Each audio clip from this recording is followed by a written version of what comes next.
I wanted to show you guys what my cinnamon rolls look like before I frost them, and they're kind of cool to touch.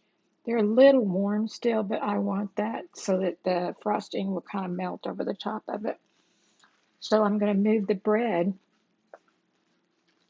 that I just made, move it over, whoops, that whole thing over on top of the stove so it's so warm.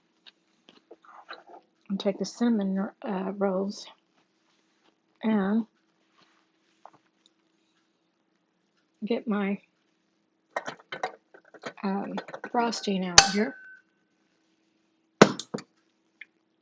and then I'll frost it up, and then we'll have that for dessert. I'm going to make sure I get it on all of them. It's going to kind of look like a cake at first. I want to make sure I have enough for all of it.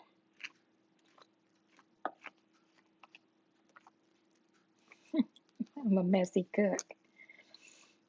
But they say a messy cook is a good cook. So I'm going to receive that. So anyway, let me get them all frosted. And I'll take one out and let you see what they look like. And we'll do a taste test.